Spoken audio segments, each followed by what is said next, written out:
No livro de Lucas, nós lemos num versículo a seguinte expressão: qual de vós, querendo edificar uma torre, não se assenta primeiro a fazer as contas dos gastos para ver se tem com que a acabar? Eu quero falar nessa manhã um pouquinho sobre planejamento. E é importante que nós falemos sobre isso, e eu me lembro que, algum tempo atrás, eu estou nessa fase de transição da igreja, né? Da antiga geração e da nova geração. Não da tão antiga geração, mas daquela geração da década de 80, 90 e da geração atual. E a década de 80 e 90 a igreja era um pouco mais fechada, né? Inclusive a igreja batista, não era só a Assembleia de Deus e outras igrejas, não, batista também. E com o tempo ela foi expandindo, abrindo os seus olhos. Eu me lembro que eu fui para a faculdade fazer administração. E aí eu falava muito de administração na igreja nessa época. No começo do ministério, foi 2000 e pouco. Começo do ministério de fato, né? De direito e de fato. Porque eu digo que eu tenho 28 anos de ministério de direito, de fato. E 20 anos de direito de fato, porque eu fiquei 8 anos sem ser ordenado. E aqui os batistas, nós não temos esse costume que depois de 3 meses, 4 meses frequentando a igreja, alguém coloca a mão e levanta pastor. Aqui não tem negócio de levantar pastor, não. Até porque se fosse para vocês levantar pastor, ia dar um trabalho danado, porque eu sou pesado, né? Então, nós temos uma outra visão.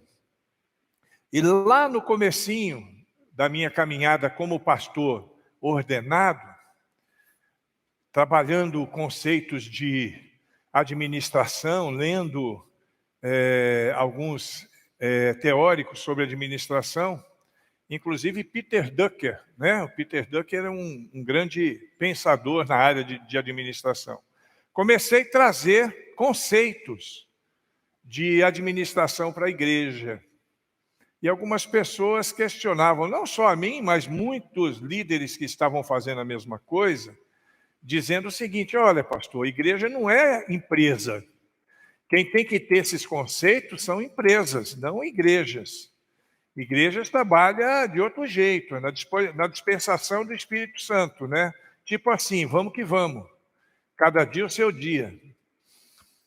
Mas a gente aprendeu e a gente acredita que a nossa vida é uma sequência de aprendizados, e a gente aprende muita coisa na vida, e tudo que a gente aprende na vida é para aplicar na causa do Senhor. Porque nós não somos crentes só quando estamos na igreja. Nós somos crentes o tempo todo. Nós somos crentes em várias circunstâncias. Essa semana eu tive o privilégio de falar na despedida de um tenente daqui que está indo para a cavalaria. E na minha preleção, ali, naquela manhã, eu disse literalmente para ele o seguinte, falei: olha, filho, nunca deixe de ser crente, mesmo que você esteja no meio de uma tropa de incrédulos. Assuma sempre o seu papel. E nós temos que aprender a fazer isso. Então, a administração, ela ajuda a gente a otimizar a nossa caminhada, a fazer com que nós sejamos não somente eficazes, mas eficientes também. Os irmãos sabem a diferença de eficaz e eficiente? Eficaz é o resultado, né? Nós somos eficazes quando nós alcançamos os resultados. Mas nós somos eficientes quando nós fazemos as coisas certinhas a fim de alcançar excelência na eficácia, ou seja, alcançar os melhores resultados. Então, por causa disso, nós aplicamos princípios de administração na vida da igreja, no caminhar da igreja. E um dos princípios, talvez um dos mais importantes princípios de administração, seja justamente o planejamento. Planejamento estratégico, um planejamento com uma estratégia de alcançar os objetivos, as metas, os alvos que a gente quer, com todos os desdobramentos deste planejamento.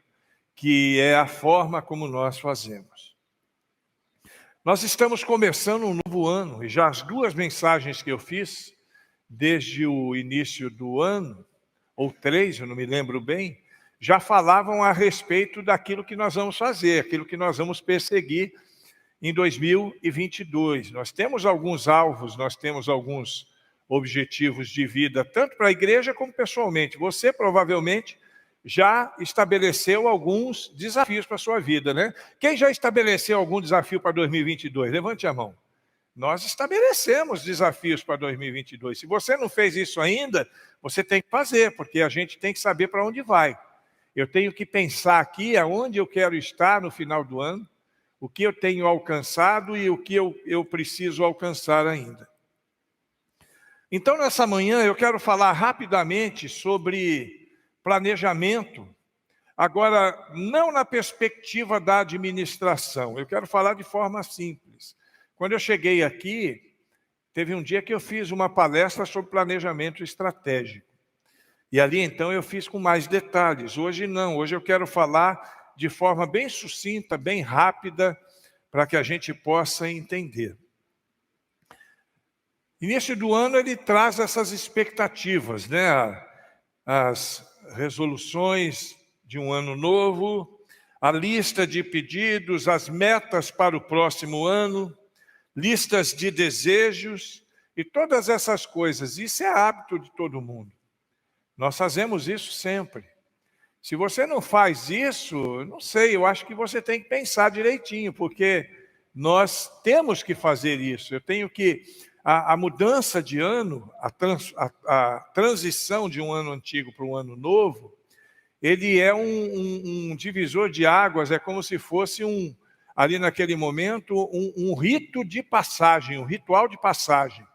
Então, aquela festa que você vê, dos fogos, a contagem regressiva, todo mundo vestido de branco, isso tudo são ritos de passagem que se estabelecem. Na igreja nós temos os nossos também, a ceia que nós fazemos aqui, a última ceia do ano, a oração que a gente faz na virada do ano, são ritos de passagem, rituais de passagens.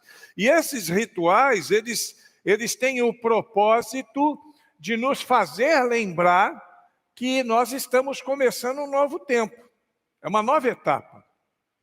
O ano 2002, ele vai ser diferente do ano de 2001. É o que eu sempre digo, né? O Evangelho de Roberto Carlos, capítulo 5, versículo 4. Daqui para frente, tudo vai ser diferente. É assim, ué. É desse jeito. Tudo tem que ser diferente, porque a nossa vida é uma vida de novidades. Você não é o mesmo que você foi ontem. Olha para mim, por exemplo, eu estou muito mais bonito do que ontem. Você também, né?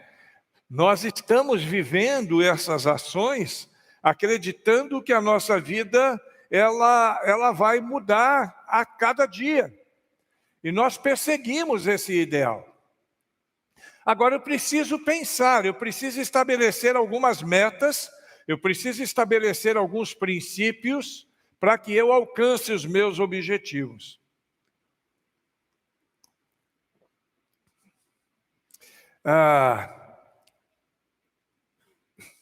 As metas dentro do planejamento são os alvos que nós queremos alcançar. E quando nós alcançamos esses alvos, nós nos aproximamos do nosso objetivo maior. É desse jeito que funciona. Na vida comum, por exemplo, se eu tenho um objetivo de guardar mais dinheiro, qual é a minha meta? Ou quais são as minhas metas? Primeiro, não gastar mais do que eu ganho. Segundo, todo mês guardar alguma coisa. Terceiro, diminuir os supérfluos, que a gente gasta muito dinheiro. Eu não sei com você, mas a maioria das pessoas são assim. A gente gasta muito dinheiro com coisa que a gente usa uma vez, bota no canto e nunca mais usa. Não é verdade? Jogar dinheiro fora. Todo mundo faz isso. Todo mundo faz isso. Você começa a navegar na internet, aí começa a piscar aqueles pop-ups, né, que chama. Começa a piscar aqueles negócios lá e você fala, eu preciso disso. E aí você vai lá e compra aquilo. Só que você compra, usa, às vezes 2, 3 vezes, depois bota no canto, nunca mais usa. Então, as nossas metas na vida espiritual precisam ser metas que nos levem a resultados reais. Na vida financeira, como eu disse, cortar esses supérfluos é um bom caminho. Eu consegui guardar algum dinheiro fazendo isso. Todo mundo consegue guardar algum dinheiro fazendo isso. Gastar dinheiro com aquilo que é necessário ou até com aquilo que vai nos alegrar. Eu não estou dizendo que você vai ser, dentro da vida financeira, uma pessoa assim, carrancuda, que só compra aquilo que precisa. Você pode gastar também com bobeira de vez em quando, né? De vez em quando sentar ali no açaí, tomar um açaí, né? Pedir para ela falar, faz um açaí. Eu sempre que eu vou lá, eu falo assim, faz um açaí de 500 cheio de fruta, né? Para você poder esbaldar logo, né? Enganar a solitária. Aliás, solitária alguns têm, eu não tenho solitária, eu tenho uma comunitária, né? Que ela é maior do que uma solitária. Então a gente tem que fazer essas coisas. De vez em quando você pode se dar o luxo de fazer um passeio, gastar um dinheiro a mais, mas você tem que ter metas e tem que seguir aquelas metas. Na vida espiritual é assim também. Você quer melhorar na sua vida espiritual? Você precisa estabelecer metas para a sua vida. Metas que sejam espirituais. E eu quero falar de 3 que nós precisamos estabelecer e que, se você fizer isso, você vai alcançar grandes objetivos na sua vida pessoal e vai crescer um pouco mais durante o ano de 2022. A primeira ação que devemos executar como meta, como objetivo na nossa vida em 2002, é dedicar mais tempo a Deus. Presta atenção. Tem gente que não gasta tempo com Deus. Pastor, isso não é verdade, eu não estou na igreja? Não. Está na igreja, você não está fazendo mais que obrigação. Eu estou falando gastar tempo com Deus. Ler a palavra de Deus, estudar, meditar, orar. Se você quer ter uma vida espiritual melhor do que aquela que você tem, você vai ter que dedicar um pouco mais do seu tempo para Deus. Deus nos dá 24 horas por dia. Na realidade é 23 horas, 59 minutos e alguns segundos, né? Que a gente arredonda para 24. É o tempo que Deus nos dá todos os dias. E você pode fazer desse tempo o que você quiser, porque o tempo Deus nos deu, nos pertence. Por exemplo, o agora Deus nos deu, nos pertence. Você pode fazer o que quiser agora. Agora, é importante saber o que ou quanto deste tempo você está dedicando a Deus. Se você quer receber mais de Deus, seja em qualquer área da sua vida, na área espiritual, na sua relação, no aprofundamento da sua relação com Deus, na sua devoção. E eu vou dizer uma coisa, irmãos. Eu sou crente, eu sei o que é ser crente. Todo crente, ele quer ter uma vida melhor com Deus. Todo crente. Não tem um crente que não queira ter uma vida melhor com Deus. Não tem um crente que, quando dá uma derrapada, não se arrependa, não chore, não peça a Deus misericórdia, promete que não vai fazer de novo, mesmo que faça de novo, mas ele quer ter uma vida melhor com Deus. Se você quer ter uma vida melhor com Deus, no nome de Jesus Cristo, dedique mais tempo a Deus. Quanto mais você se aproxima de Deus, mais Deus te abençoa. Mas não é porque Deus ele fica procurando os que são melhores para poder abençoar os que são melhores mais do que os que são negligentes. Deus não faz isso. Mas é nós mesmos, os reflexos das nossas ações é que farão com que nós tenhamos uma vida espiritual melhor. Eu digo isso por prática, eu vivo isso na prática. Quanto mais eu me aproximo de Deus, mais eu me sinto abençoado por Deus. E eu não acho que Deus ama mais a mim do que qualquer um dos irmãos. O amor de Deus por nós é equivalente. É equivalente. Ele ama a mim como ele ama o Madison Sada, como ele ama a Marilene, como ele ama o Nilson, como ele ama qualquer um de nós. O Bruno que está ali, que esse ano eu te batizo, Bruno, em nome de Jesus, viu? Esse ano estamos juntos, você não escapa, nem se for a laço, mas que eu te trago, eu te trago. A gente Deus nos ama, simplesmente nos ama. Mas quando eu dedico tempo a Deus, obviamente que a minha vida vai ser melhor espiritualmente. Dedique tempo a Deus em 2022, dê mais tempo de oração. Quanto tempo você ora por dia? Sem contar a oração do almoço e da janta. Quanto tempo você ora por dia? Aumenta um pouquinho. Não precisa de muito tempo, não. Nós tivemos aqui, quando nós falamos na hora da oração, não sei quantos lembram, 7 minutos reservados e dedicados exclusivamente a Deus é um bom começo. Daqui a pouquinho você vai sentir tanta alegria que você vai querer aumentar um pouco. 7 minutos está pouco, eu vou botar 10. Daqui a pouquinho você vai achar que é pouco, eu vou botar 20. Daqui a pouquinho vai achar que é pouco, bota 40. Quando pensar que não, você está vivendo uma vida de oração intensa. Claro que eu tinha tempo, mas quando eu estava preso, e os irmãos sabem da minha história, eu orava 3 horas por dia de joelho. E lia a Bíblia de joelho. É assim que eu aprendi no começo da minha fé. E eu fazia isso com alegria. A gente ficava contando as horas do dia do jejum. O dia do jejum era quarta-feira, Marilene. Aí a gente acordava de manhã, pegava os itens, guardava, não comia nada, ia para o culto, 3 horas de joelho, e só comia depois das 6 da tarde. É claro que tinha uns irmãos que não entendiam direito o que era jejum, né?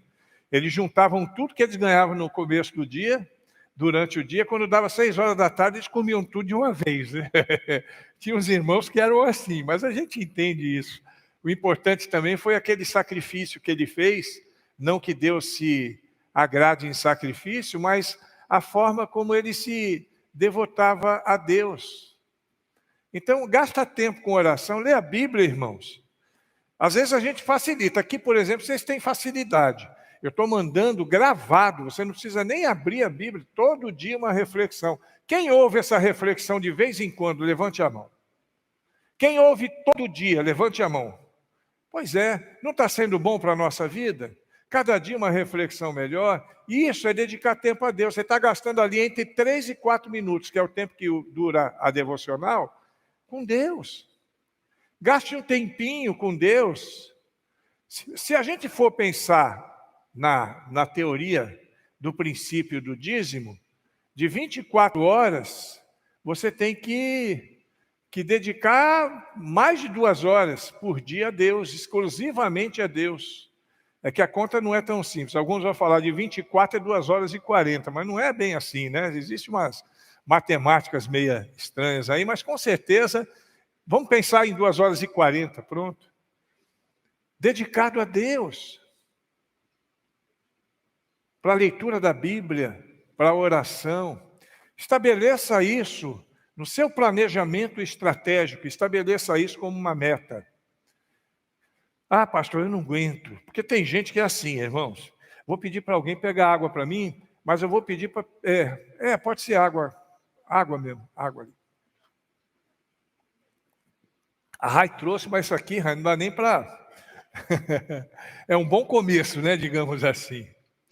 Tem gente que às vezes tem dificuldade de ler a Bíblia e de orar. Eu vou te dizer por quê. Escuta o que eu vou falar e depois olha se não é assim que acontece com você de vez em quando. Às vezes você se ajoelha para orar, você começa a orar, com 2 minutos você não lembra mais nada para orar. Já passou por isso? Passa 2 minutos, 3 minutos, você já não tem mais assunto para falar com Deus. Tem gente que é assim. É falta de costume, né? Obrigado, Ana. Falta de costume. O copo está aqui nessa sala aqui. Falta de costume. A Juliana não veio, né? Falta de costume. Às vezes, eu não sei se já aconteceu com você, você está lendo a Bíblia, aí no meio da leitura da Bíblia, daqui a pouquinho você percebe que você não está no texto, você está lembrando de outra coisa, está longe do texto. Já aconteceu com você? Não precisa levantar a mão, mas isso é natural, acontece com as pessoas. Você sabe o que é isso? É falta de prática e de intimidade com a oração e com a palavra de Deus. Intimidade, porque uma coisa é você ler, outra coisa é você ser íntimo. Uma coisa é você falar com Deus, outra coisa é você ter intimidade. Então, quando você estabelece algumas metas, nesse tempo que você vai dedicar a Deus, você alcança maiores e melhores objetivos na sua vida. E aí você vive a experiência que alguns homens viveram. Enoque andava com Deus. Moisés falava com Deus. Noé ouvia Deus. Noé e outros homens e mulheres no decorrer da história da humanidade se relacionavam com Deus de forma muito íntima. Mas eles tinham algo em comum. O que Noé, Enoque, Moisés e homens e mulheres na história tinham em comum? A intimidade com Deus. Intimidade. A intimidade. Com Moisés ali no deserto tinha mais de 1 milhão de pessoas. Por que Moisés falava com Deus e os outros não? Porque a intimidade de Moisés era diferente. Os outros não tinham intimidade. Os outros, quando Moisés subiu a primeira vez ali o monte, demorou um pouquinho, Moisés não apareceu. Vamos fazer aqui um Deus para nós aí. Aí fizeram, porque eles tinham que ver, né? Tem gente que acha que a fé tem que ser manifestada, tem que ser visível. Que nada. Se é visível, não é fé.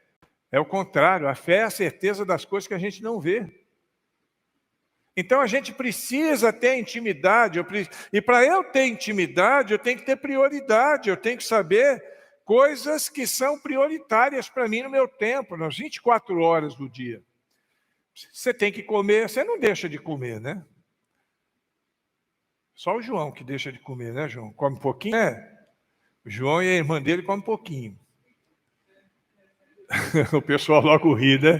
Você não pode falar nada não, que você também é garfo duro, viu, Naranha? Eu te conheço, viu? De comer ninguém deixa. Ir no banheiro todo dia. Tomar água, aqui, ó. Porque são metas que a gente tem, mesmo que de forma, assim, natural. Então tem que ser natural também. Orar, falar com Deus, refletir na sua palavra e viver intensamente para que nós tenhamos intimidade. Lendo a sua palavra, obedecendo as suas ordens e manifestando entre pessoas o amor que nós declaramos ter por Ele. Tem gente que declara ter amor a Deus, mas não mostra isso na prática. O que você acha que demonstra o seu amor a Deus? Vir para a igreja com uma Bíblia embaixo do braço? Isso não demonstra amor a Deus. Isso demonstra que você é um bom religioso, que você leva a sério sua religião. Ou não também, né? O que demonstra que nós somos cristãos de verdade, João ensinou. Quem lembra o que João ensinou? Como é que as pessoas vão saber que nós somos cristãos? Amando. Se nós nos amarmos, né? Os crentes serão conhecidos, meus seguidores serão conhecidos pelo muito que se amam. Então isso também é reflexo da nossa devoção. Segunda coisa é exatamente isso, segundo alvo da sua vida. Amar um pouco mais o seu próximo. Amar um pouco mais o seu próximo, porque eu sei que você ama. Aqui ninguém é insensível. Nós amamos as pessoas. Quantas vezes você vê uma situação de alguém na televisão, ou na vida real, no relacionamento pessoal, que você fica triste, que você até chora.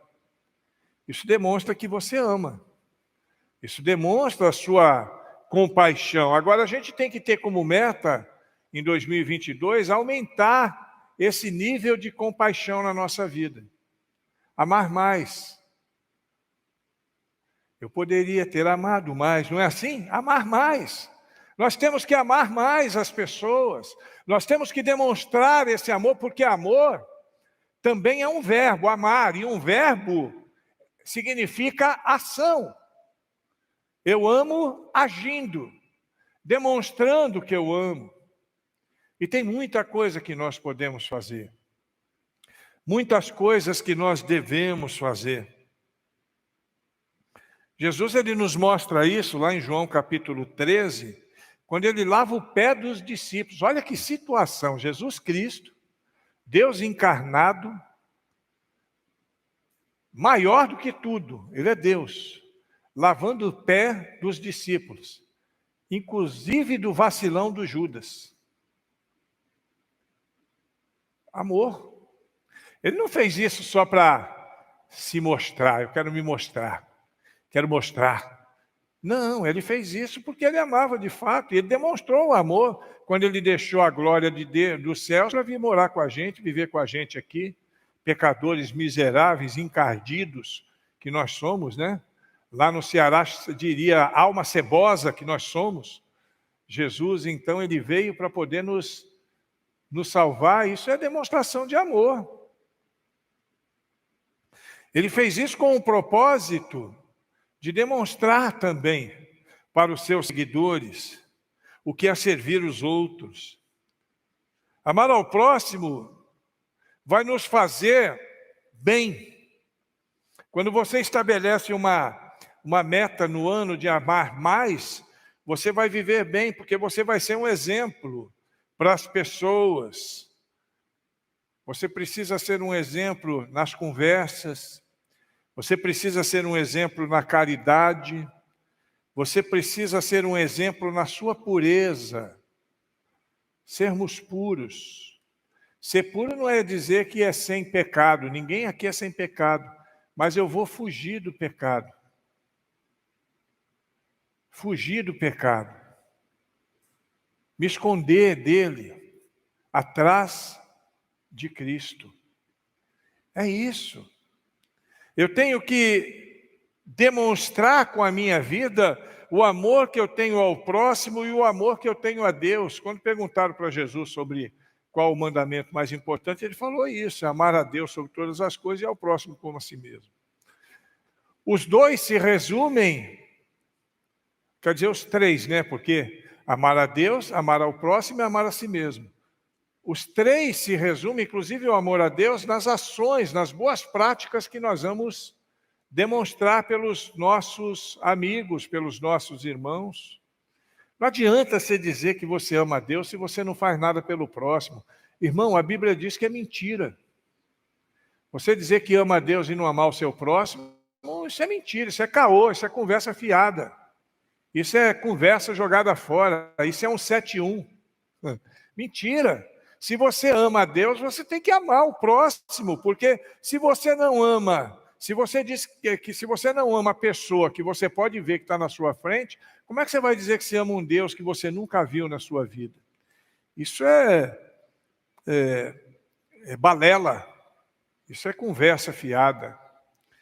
Jesus Cristo, ele nos deu um mandamento e demonstrou amor no sentido mais profundo que nós poderíamos imaginar. Deus amou o mundo de tal maneira que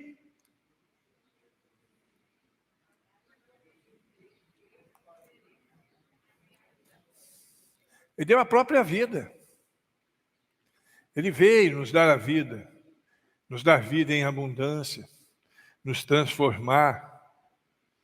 E Ele deseja que nós também amemos os nossos semelhantes. E amar um pouquinho mais. Eu sei que você ama, irmão.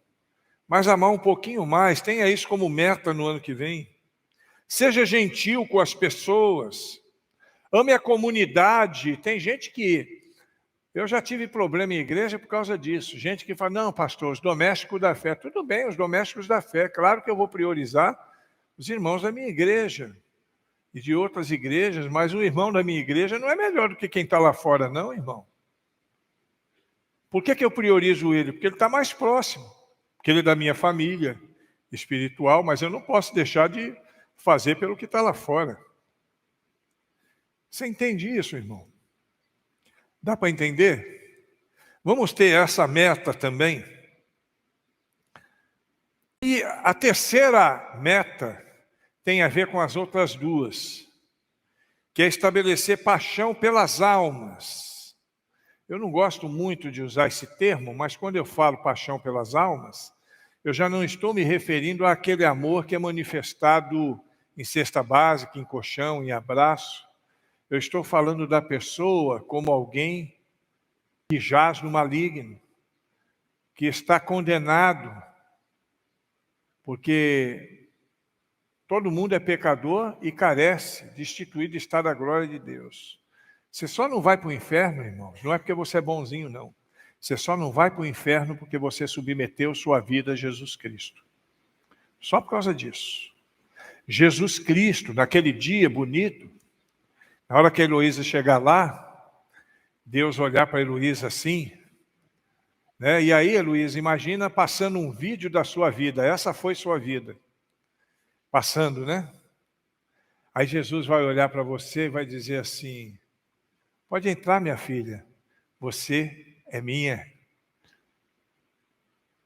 Eu te amo e a sua vida me pertence. E ninguém vai te arrebatar das minhas mãos. Glória a Deus. Só por causa disso, irmãos. Não é porque a Heloísa é boazinha, porque a Lena é boazinha, porque a Diomaura é boazinha, porque o pastor não. O pastor é o quê? O pastor é um pecador igual a vocês, igual a todo mundo. Eu não sou melhor que ninguém, não. Pelo contrário, eu sou um grande pecador. Né? Eu sou um grande pecador. Mas é a graça de Deus. Então eu tenho que ter paixão pelas pessoas, nesse aspecto também, de saber que essas pessoas só vão ser salvas se tiverem Jesus em suas vidas. É o que a gente crê, não é? Sim ou não? Nossa fé diz isso. Você é crente porque você quer, irmão. Nós aprendemos assim e vivemos nessa perspectiva. Isso é um religiosismo antiquado, quadrado. Não, isso é fé que nós temos em Deus e na sua palavra. É o que nos ensina a palavra de Deus. Então eu demonstro paixão pelas almas quando? Quando eu vou para a rua, como nós iremos agora, de casa em casa, ver as necessidades físicas das pessoas, mas também pregar o evangelho da graça para eles. Olha, irmãos, eu não faço ideia de quantos, mas pode ter certeza que muita gente vai ser alcançada pelo evangelho de Cristo. Agora, jogo dos erros. Onde é que está o erro nisso aí? O erro está de que muita gente só faz essas ações quando tem eventos como esse. Isso é um erro. Eu preciso ter paixão pelas almas o tempo todo. O tempo todo. Todo o tempo. Cada vez que eu ver alguém que precisa de Cristo, eu tenho que estar pronto para pregar para ele a razão da minha fé. Não é isso que a Bíblia ensina, irmão Fidelino? Eu tenho que estar apto ali naquele momento de falar para ele da razão da minha fé. Por quê?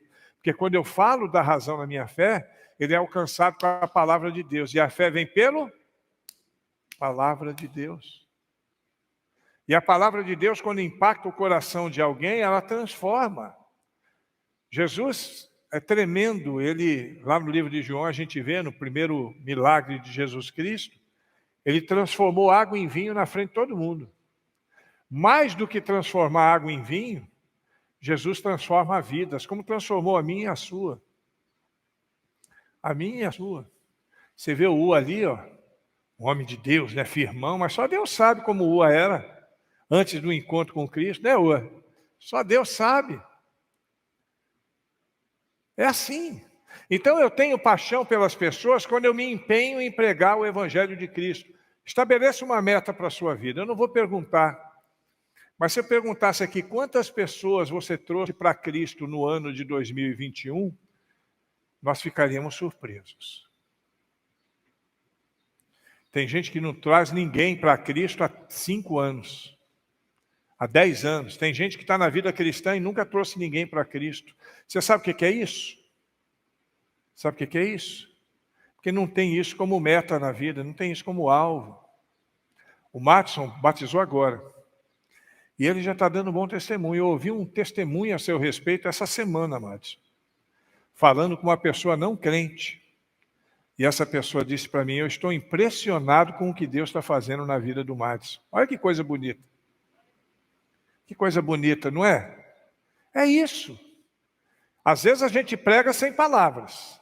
Você está pregando sem palavras. Foi o que aconteceu comigo assim que eu me converti. Mas em outros momentos eu tenho que expressar a palavra de Deus. E eu vou fazer isso quando eu tiver paixão, quando eu tiver amor no coração, quando eu entender que as pessoas sem Deus não são nada, quando eu entender que as pessoas precisam de Deus. E elas precisam viver para a glória de Deus. E elas precisam estar na presença de Deus para que sejam felizes e, acima de tudo, que tenham uma vida próspera e uma vida eterna. Com base nisso tudo que eu falei, 3 objetivos dentro do seu planejamento para 2022. Ter mais tempo com Deus, amar as pessoas e ter paixão pelas almas. Quem topa, fica de pé. Nós vamos... Feche os seus olhos agora.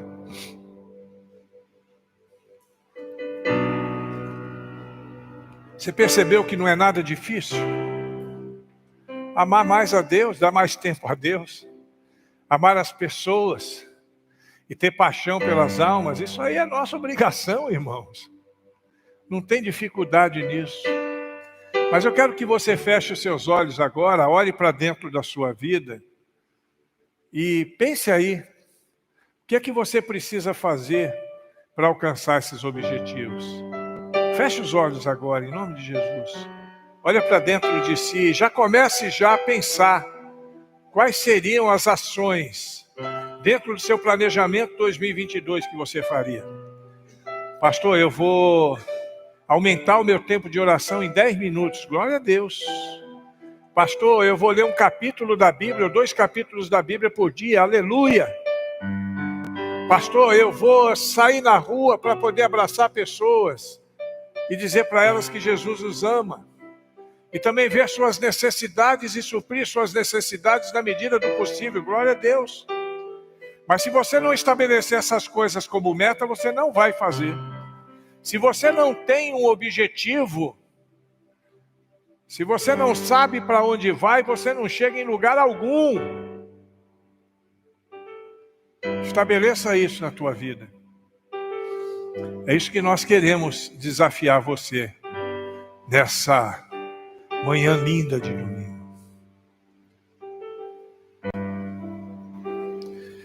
Ó Deus,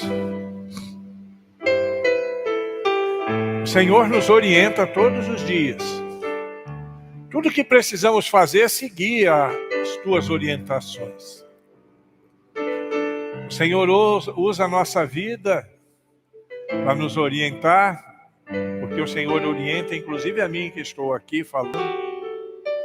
E agora cabe a nós, ó Senhor, acatar ou não as suas orientações.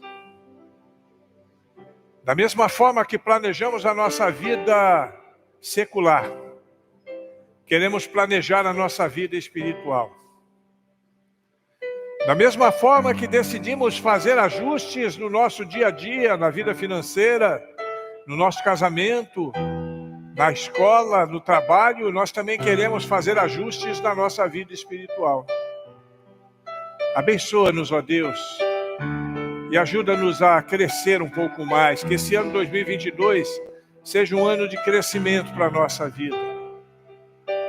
Que possamos desde agora, desde os primeiros dias, há 30 dias que estamos hoje, exatamente hoje, há 30 dias, da grande enchente que nos assustou, que nós possamos hoje estabelecer princípios que nos faça homens e mulheres diferentes. Dá-nos paz, graça e misericórdia. Cuida de nossa vida, Senhor. E nós que somos teus filhos e tuas filhas, te daremos toda a honra e louvor no nome de Jesus. E que o amor de Deus Pai, a graça maravilhosa de Jesus Cristo e as consolações do Espírito Santo estejam sobre nós, sejam derramadas sobre nós e sobre todo o povo de Deus espalhado pela superfície da terra, hoje e sempre. Amém. Vão em paz, um bom domingo e à tarde, hoje, 6 horas, estaremos aí para a glória de Deus. Amém? Deus abençoe a todos.